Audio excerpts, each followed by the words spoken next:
রাত বাজে মেবি 11টার উপরে, আর একটা পাগল আপু আমার জন্য কষ্ট করে এখন গরম গরম রান্না করে আমার জন্য নিয়ে আসছে। সে গাড়ির নিচে ড্রাইভ করে আমার জন্য নিয়ে আসছে।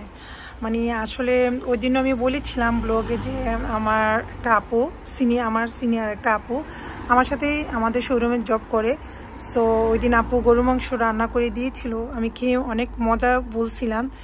তো আসলে কয়েকদিন ধরে আমার শরীরটা ভালো না, তো ঠিক মতো খাওয়া দাওয়া করতে পারি না, যদিও প্রতিদিন ভালো মন্দ আমিও রান্না করি।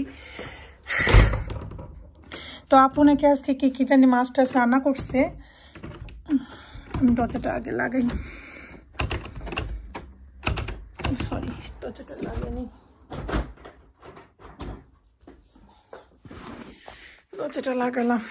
তো আপু গরম গরম রান্না করে দেন আমার জন্য আবার নিজে গাড়ি ড্রাইভ করে, আপু নিজে গাড়ি আছে তো গাড়ি ড্রাইভ করে আমার জন্য রান্না করে নিয়ে আসছে। আমাকে ফোন করে বলল যে রোজা তুমি কি খাওয়া দাওয়া করছো, আর তোমার জন্য আমি এখনই নিয়ে আসতেছি, খাবার রান্না করে নিয়ে আসতেছি। তা আমি বলছি না আপু দরকার নাই, এত রাত্রে আসা, বলে কি না সমস্যা নাই, কারণ যদি কালকে আমি শোরুমে নিয়ে আসি এটা বাসি হয়ে যাবে।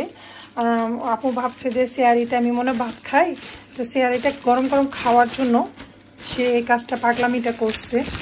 সে রাতে রান্না করে নিজে গাড়ি চালিয়ে আমার জন্য খাবার নিয়ে আসছে।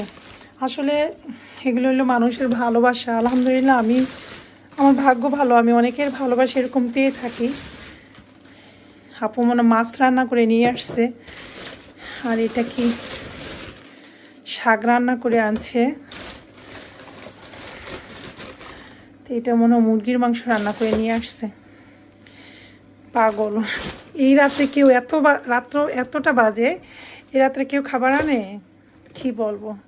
তো থ্যাংক ইউ সো মাচ আপু, এত কষ্ট করে রান্না করে নিয়ে আসার জন্য। এগুলো না হলেও হতো, তারপরও আপুর পাগলামি কি বলবো। আসলে পাগলামি না, এগুলো হলো আপুর ভালোবাসা। তা আপু নাকি বোয়াল মাছ রান্না করছে, বোয়াল মাছ রান্না করে নিয়ে আসছে। অন্যের জন্য মানে আমার ছেলের জন্য চিকেন রান্না করে নিয়ে আসছে, আর শাক ভাজি করে নিয়ে আসছে। তা আসলে কি বলবো, কিছু বলার নেই, আমার খারাপ লাগতেছে। আপুটা এত কষ্ট করে এত রাতে নিজে গাড়ি চালিয়ে নিয়ে আসছে। বাসা আসতে বললাম, বাসা আসলো না। সে বললো যে তুমি দরজাটা খুলে তুমি গাড়ি থেকে নিয়ে যাও। তো আমি দরজাটা খুলে নিয়ে আসলাম। তো ইনশাল্লাহ আল্লাহ যদি আমাকে ভালো রাখে, সুস্থ রাখে, ঈদের পরে আমিও আপুকে দাওয়াত দিয়ে খাওয়াবো নে। ওই দিনও আপু গরু মাংস রান্না করে আমাকে দিল। আজকে আবার 3 রকমের রান্না করে নিয়ে আসছে, কারণ কিছুদিন ধরে আমার শরীরটা ভালো না, বলতেছি যে ঠিকমতো খাইতে পারি না, খাওয়ার কোনো মুখে টেস্ট পাচ্ছি না। রাত হইলে জ্বর হয়, আর প্রচণ্ড ব্যাক পেন উঠছে, ব্যথা হচ্ছে।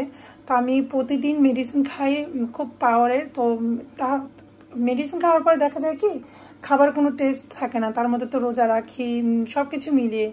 তো দেখি আপুরটা খাবো ইনশাল্লাহ।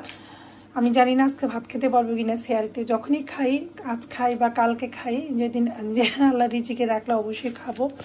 তো থ্যাংক ইউ সো মাচ আপু, এত কষ্ট করে এত মজার মজার রান্না করে নিয়ে আসার জন্য। তো ঠিক আছে।